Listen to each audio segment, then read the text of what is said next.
Shalom à tous et à toutes. Nous sommes dans cette deuxième vidéo du partage sur la sorcellerie dans l'église, entre guillemets, chrétienne. Je vais faire un bref résumé de la première vidéo. Nous avons vu que Elohim, qui signifie Dieu mais au pluriel, Elohim a créé Ish à son image, donc Adam, et l'a créé mâle et femelle. Ensuite, le quatrième jour, Elohim a fait tomber Ish dans un profond sommeil et il a séparé Ish d'Isha, qui était son vis-à-vis, donc qui est la femme, Ève. Nous savons que Isha est le côté d'Ish, donc d'Adam, et que les deux ensemble, réunis par Elohim, ne formaient plus qu'un. La séparation qui était d'Adam et Ève avec Elohim, dans un premier temps, a eu un double impact, et même plus, puisqu'elle a séparé l'humanité d'avec Elohim, avec la source, mais elle a aussi séparé l'homme de la femme, Ish d'Isha, et ensuite, la parole de Dieu ne nous définit pas combien de temps Adam et Ève, Ish et Isha, sont restés dans le jardin d'Éden, mais à un moment donné, Elohim les a chassés du jardin d'Éden afin qu'ils ne puissent plus s'approcher de l'arbre de la vie et demeurer éternellement dans le péché. Cette séparation, à partir des choix de Ish et Isha, Adam et Ève, ont séquencé l'homme en trois parties. Dans 1 Thessaloniciens 5, 23, la parole de Dieu nous dit que tout votre être, et l'esprit, et l'âme, et le corps demeurent irréprochables pour la venue du Seigneur, Yeshua. Nous savons aussi que ces trois parties, en étant séparées, représentent dans le corps humain une division. De multiples maladies psychosomatiques, comme elles sont appelées, font leur apparition et en fait,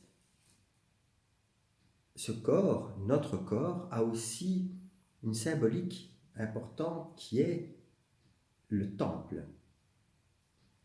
Puisque la chair, donc notre corps, représente le parvis, que l'esprit représente le lieu saint et l'âme le lieu très saint, les trois étant séparés et inaccessibles de l'un à l'autre. Cette séparation a conduit l'humanité dans la mort spirituelle et la mort physique. Yeshua, en venant en tant que fils, donc il représente l'incarnation, le Verbe incarné. Dans 1 Jean, au commencement était la parole était avec Dieu et la parole était Dieu, et elle est venue parmi nous pleine de grâce et de vérité. Nous savons que cette parole, Yeshua, représente le Fils. Nous savons aussi que dans la parole de Dieu, dans la première alliance, déjà, le peuple hébreu représentait l'épouse, tantôt fidèle et tantôt adultère. Et l'Ecclésia, l'Église vivante, attachée à Yeshua, représente la fiancée qui se prépare pour son époux, son futur époux. La parole de Dieu nous dit ceci, que ceux qui sont l'Ecclésia sont une seule pensée, un seul cœur, une seule âme, un seul corps. Ils sont un. La nouvelle naissance, comme je l'ai expliqué dans la première vidéo, la nouvelle naissance est naître d'en haut, naître de l'esprit. Dans Matthieu 27, 51, la parole nous dit que le voile du temple, lorsque Yeshua a expiré, le voile du temple s'est déchiré de haut en bas. Donc c'est une œuvre qui vient de Elohim lui-même vers nous. Nous savons que Yeshua, Fils, est sorti du Père. Il a été engendré, non créé. Matthieu 11, 27. Nous savons aussi que Lucifer était le plus bel ange. C'était un chérubin protecteur. Il était maître de la louange. Quel est le rôle de Lucifer? Lucifer, en fait, est un miroir. Lucifer n'a pas changé sa nature, il ne peut changer sa propre nature. Il ne peut être qu'une chose, c'est éclairer ce qu'il y a en nous. De même que lorsque nous sommes confrontés à des situations, les situations que nous avons devant nous sont des miroirs. Lucifer éclaire ce qu'il y a en nous. Et ce qu'il y a en nous devient évidemment péché à partir du moment où c'est en opposition à la parole de Dieu. Alors, nous savons que la loi a été donnée, qu'elle est sainte, qu'elle est juste, qu'elle est bonne. Nous savons aussi que cette loi n'a pas permis à l'humanité d'être réconciliée avec le Père. C'est pour ça que le Fils est venu. La Bible nous dit de peu inférieur aux anges. Pourquoi de peu inférieur aux anges? Rappelez-vous, dans la première vidéo audio, je vous ai expliqué que la nature d'un ange, comme décrit dans la parole de Dieu, est asexuée. Je vais vous montrer une image représentant Baphomet. Et Baphomet est représenté mâle et femelle. Voilà. Vous pouvez voir qu'il a des seins. Vous pouvez voir son sexe en érection. Vous pouvez voir ses cornes. Même la position des mains. Je ne sais pas si vous voyez à qui je fais illusion, mais mémorisez-vous, regardez les papes et vous verrez que leurs mains ont exactement les mêmes positions, de haut en bas. Les cornes, et alors au-dessus, vous allez pouvoir voir aussi, voilà, au-dessus, le triangle, l'œil qui voit tout. Et les pieds en sabot. Alors, l'autre jour, j'ai entendu une audio. Comment Lucifer se présente-t-il à nous? Dans le monde spirituel, il faut savoir que Lucifer se présente à nous de la façon dont nous l'imaginons et le voyons. Il y a des gens qui vont dire qu'ils ont vu Lucifer qui était horrible. L'autre jour, j'ai une dame qui dépeignait sa vision comme épouvantable. C'est sa propre vision. Elle est juste pour elle, puisqu'elle le voit comme ça, mais elle va être tout à fait différente, par exemple, pour un homme qui va voir Lucifer revêtir, ou un ange déchu revêtir l'apparence d'une femme séductrice. Ou une femme avec un homme séducteur. Donc nous voyons que cette apparence va être modifiée en fonction de notre pensée. Nous ne pouvons avoir une juste vision de Lucifer qu'à partir du moment où nous sommes libres de nous. Et c'est de cela dont nous allons parler, puisque nous allons parler de la sorcellerie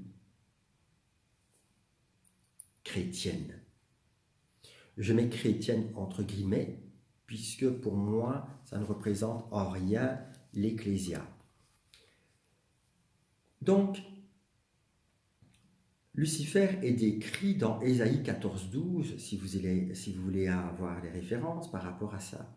Alors, nous voyons qu'il est homme et femme. Dans la première vidéo, je vous ai donné l'exemple de cette femme qui a eu 7 maris, 7 frères, et je soulève, et les pharisiens soulèvent ceci devant Yeshua, de qui va-t-elle être l'épouse?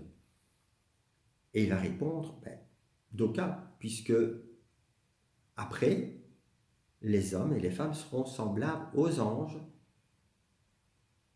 autrement dit, sans sexe, hommes et femmes, ils ne se marieront pas, ils n'auront plus d'enfants.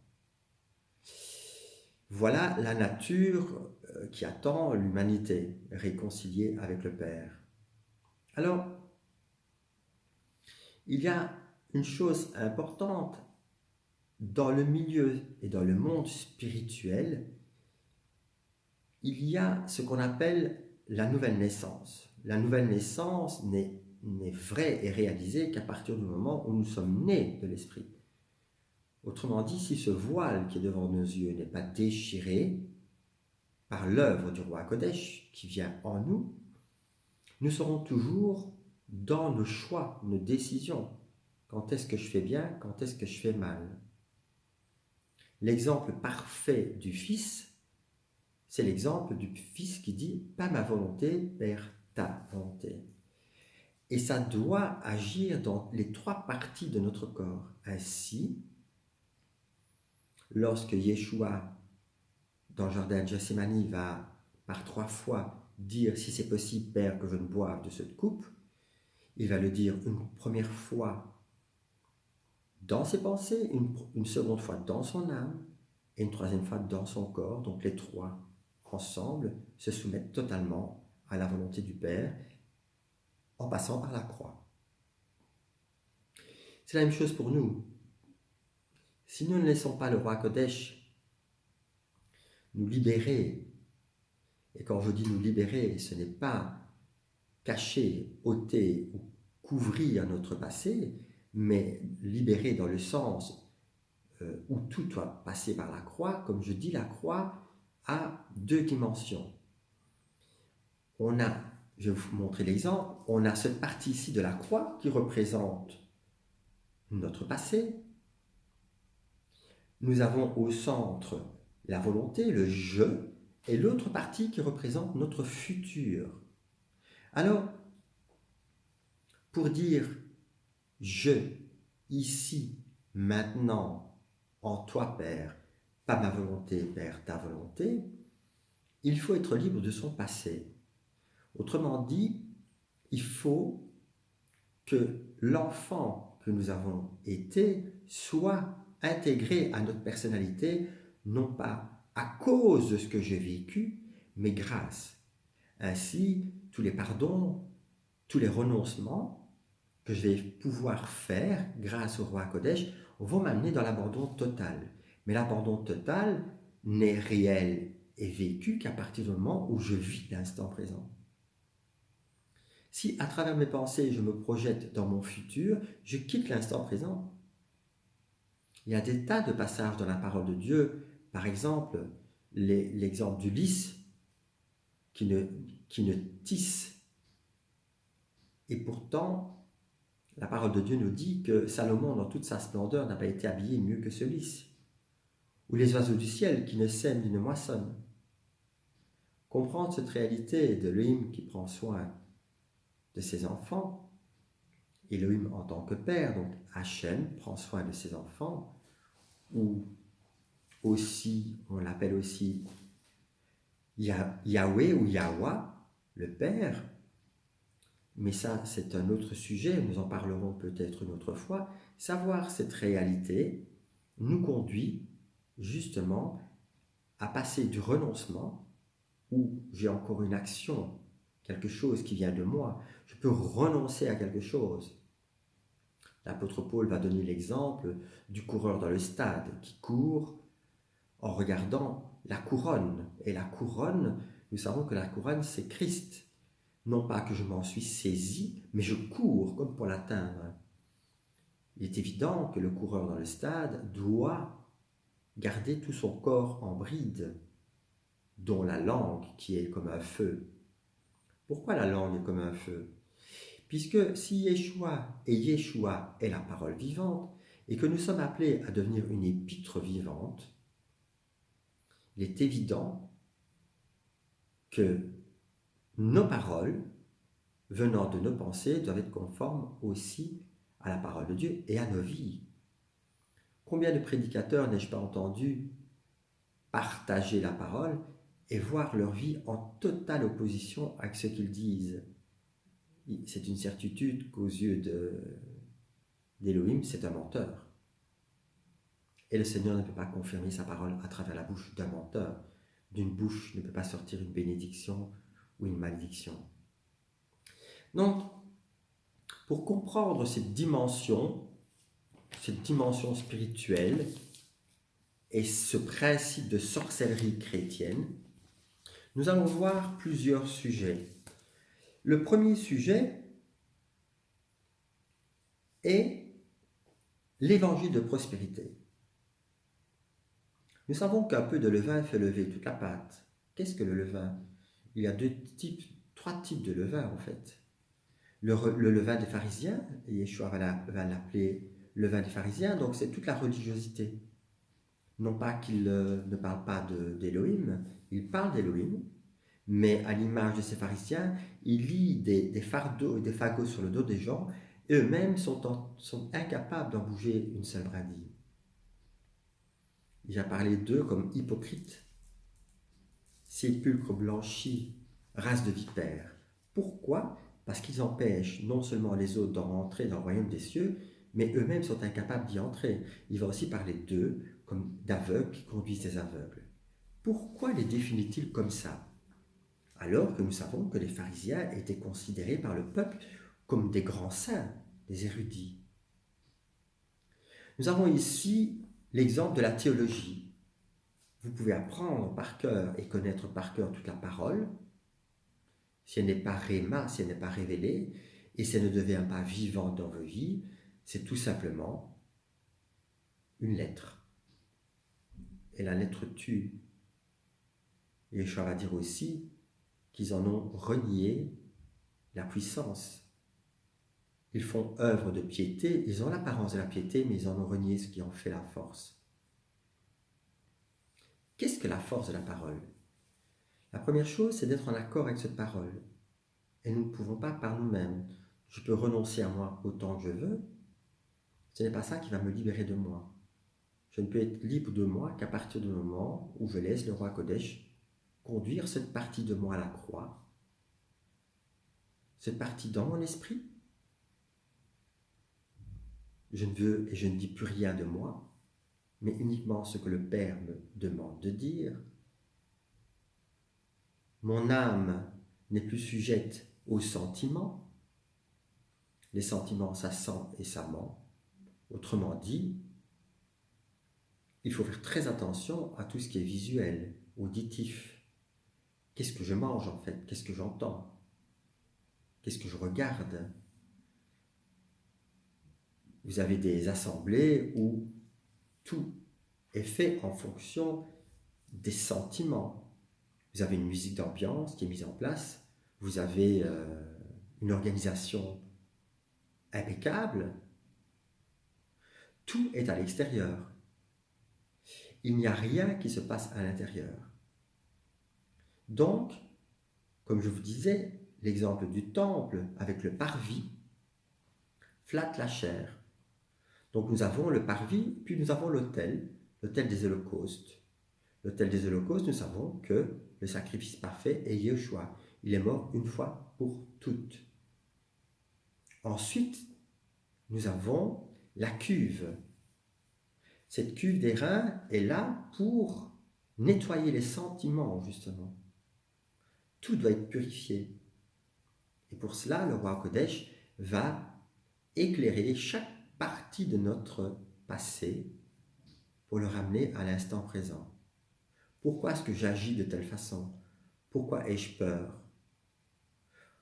Pourquoi est-ce que je ne fais pas confiance, par exemple? Pourquoi est-ce que je ne sais pas recevoir ou donner? Pourquoi est-ce que je sais facilement donner la dîme, mais au contraire, comme Yeshua nous le demande, de nous donner entièrement, comme une offrande, un sacrifice parfait, je ne le fais pas. Imaginez un seul instant un couple marié dont la femme dit à son mari, tu auras un dixième de moi. Yeshua, en réalité, veut tout ce que nous sommes, pour devenir semblable à lui. Voilà la consécration, être semblable à lui. Donc, à travers son sacrifice parfait, nous recevons la réconciliation avec le Père. Le voile du temple est déchiré, nos yeux s'ouvrent et nous le laissons laver tous nos sentiments. Nous avons le lieu saint. Dans le lieu saint, il y a les pains. Il est le pain vivant. Nous avons l'autel des parfums juste à côté du voile. Nous devons être un parfum de bonne odeur. Il est aussi le chandelier. Et dans cette partie-là du temple, aucune lumière n'entre. La seule lumière présente, c'est le chandelier. Il est le chandelier. C'est lui qui nous éclaire. Le seul qui doit nous éclairer. Lucifer est une autre lumière. qui détourne effectivement de la seule lumière que nous devons regarder et avoir en nous pour donner aux autres. Donc il ne s'agit pas de dire ce que je pense ou ce que je crois, mais uniquement ce que le Seigneur me donne d'abord de vivre pour être justement cet évangile vivant, pour que les autres puissent après et ensuite avoir ce témoignage vivant de l'Ecclésia vivante. Ensuite, quand nous allons derrière le voile, puisque nous avons accès au lieu très saint, il y a l'arche de l'Alliance avec une urne contenant la manne, cette manne aussi qui représente ce pain descendu du ciel. Nous avons aussi le bâton d'Aaron et les 10 paroles, les 10 commandements. Et au-dessus, le propitiatoire qui représente Yeshua. Yeshua qui couvre et qui nous couvre. Donc, quand nous avons compris ce sens profond du temple, nous pouvons le projeter pour nous. Le parvis représente la chair, tout ce qui est extérieur, tout ce qui est charnel. L'esprit représente le lieu saint. Il faut que toutes nos pensées soient soumises aux pensées de Christ. Elles vont agir sur notre âme qui est éternelle, qui est le siège du je, pour pouvoir dire « non pas ma volonté, Père, ta volonté ». Alors, tout commence dans la sorcellerie, entre guillemets, chrétienne, tout commence dans ce qu'on appelle la projection de pensées, bien que tirées de la parole de Dieu, mais qui nourrissent la chair. Par exemple, nous avons des stratèges, parce que j'appelle ça comme ça, qui utilisent la parole de Dieu. Vous êtes la tête et non la queue. Il y a aussi ce passage qui dit que les rois sondent le cœur de Dieu pour en découvrir les mystères dans Ésaïe. Vous avez toutes sortes de techniques mentales qui sont enseignées, qui ont un but, augmenter nos avoirs charnels. C'est exactement le contraire de pas ma volonté, Père, ta volonté.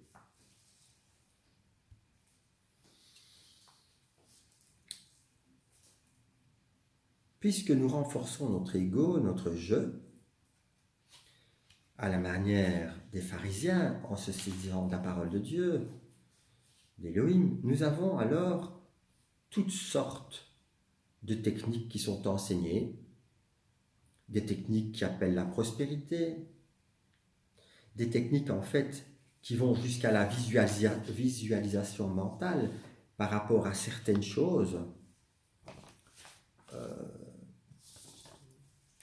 On essaie d'incorporer et de mettre Yeshua dans des blessures.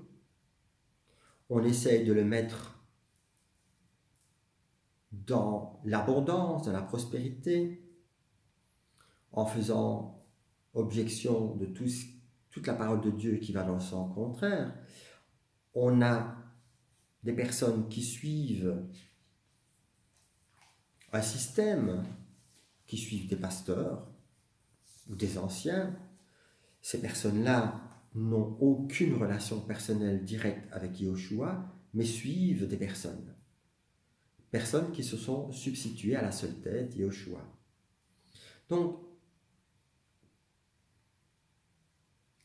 il est important de pouvoir saisir et comprendre, avec l'aide du roi Kodesh, ce système pyramidal, où une personne, un système auquel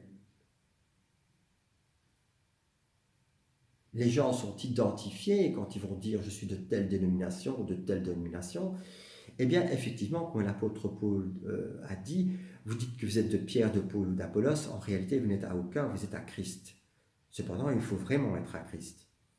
Pour être à Christ, il faut rentrer dans cette dimension et être soumis à Christ. C'est cette parole qui devient vivante. dans ces systèmes, les gens sont infantilisés, ils sont tenus sous une coupe. On va utiliser la parole de Dieu pour justement éviter qu'ils ne se rendent compte de qui ils sont. Nulle part dans la parole de Dieu, on ne dit qu'il y a un système hiérarchique, puisque Yeshua lui-même, bien que Maître et Seigneur, a lavé les pieds de ses apôtres et a dit à Pierre, lorsque celui-ci voulait éviter que Yeshua lui lave les pieds, il lui a dit, si je ne te lave les pieds, tu ne participeras pas au royaume. Pourquoi les pieds? Parce que les pieds, c'est le chemin.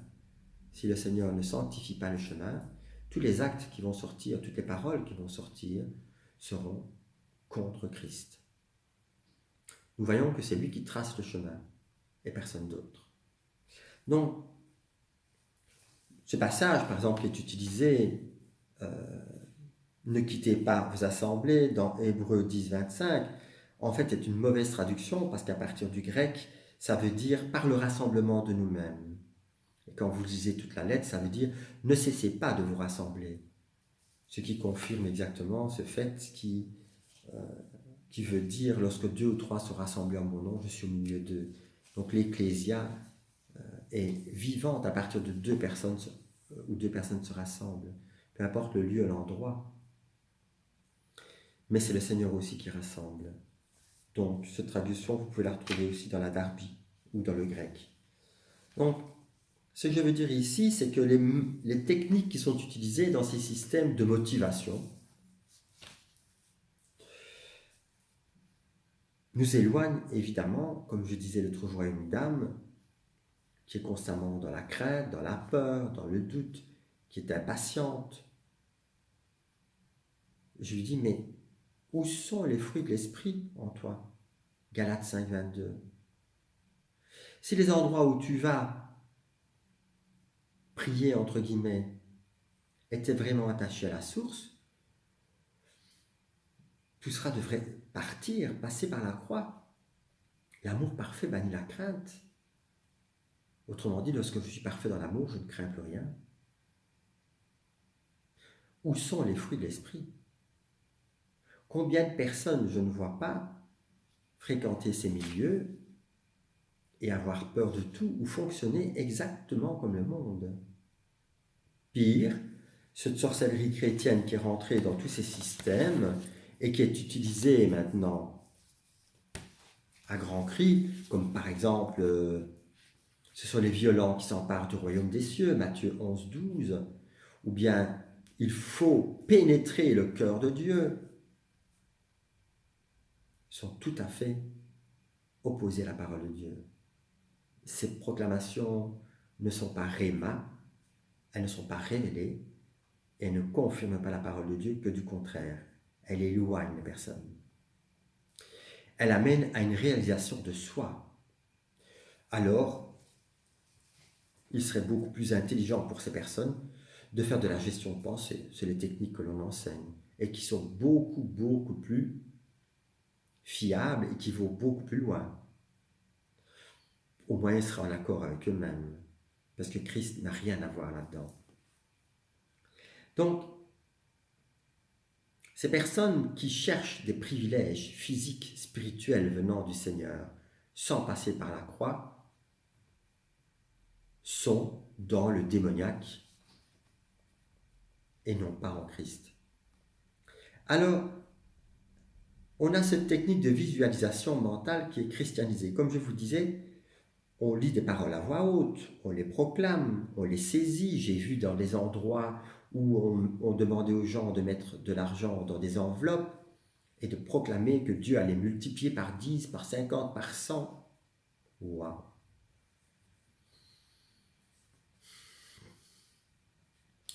Quel support biblique à cela? Quel support biblique? C'est charnel et démoniaque. Alors je vous dis, faites de la gestion de pensée. Il y a des maîtres à penser dans ce sens-là. Et si je vous en parle, c'est parce que bien avant de connaître Christ, j'étais un de ceux-là. Il y en a de très connus et reconnus. Allez plutôt là-dedans. Mais je vais vous dire, comme je disais l'autre jour à une de ces personnes, que sert-il à un homme de vouloir gagner le monde entier s'il perd son âme? Vous savez, vous pouvez tout avoir par vous-même, par vos pensées, par visualisation mentale. Certaines personnes prient de cette façon. Je me rappelle un jour, le Seigneur m'a conduit dans un endroit où tout le monde était en train de faire sa liste de courses. Seigneur, donne du travail à mon fils. Seigneur, rends-nous prospères dans ça. Seigneur, fais ceci. Seigneur, fais cela. Seigneur, change un tel, change une telle. Le Seigneur m'a dit de leur dire, tu vas leur dire qu'en réalité, ce n'est pas moi qu'ils cherchent, c'est leur désir. Autrement dit, ils n'ont pas besoin de moi. Je dis, Seigneur, je vais leur dire, confirme ta parole. C'est ce que j'ai fait. Et il faut savoir que nous ne combattons pas contre la chair et le sang, mais contre toute hauteur, tout esprit qui s'éloigne et qui éloigne de la gloire de Dieu. Donc c'est un monde spirituel qui domine derrière. C'est ce monde spirituel qu'il faut combattre, cet état de pensée. Tout de suite après, l'état et le mode de prier a changé, mais est allé vers Seigneur, pas ma volonté, ta volonté. Donc nous voyons que laisser le Seigneur agir dans notre vie, c'est le laisser nous utiliser comme lui le veut quand il le veut. Mais nous devons être en accord avec ce que le Seigneur nous demande de vivre et de dire. Cette technique de visualisation permet d'avoir ce qu'on veut, mais dites-moi, toutes ces techniques occultes de visualisation qui sont utilisées et comme des clés de guérison intérieure, ont-elles la même source que le Elohim unique, que le Père, que le Fils et que le Roi Kodesh?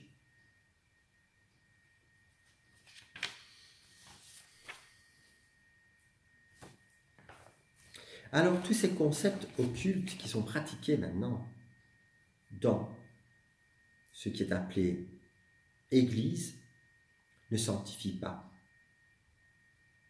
discréditent même la parole de Dieu. Alors, c'est plutôt de la gnose et des adeptes de New Age, il faut aller là-dedans, la religion mondiale unique. Ces personnes vont utiliser une foi, mais bâtie sur ses propres croyances, ses propres convictions.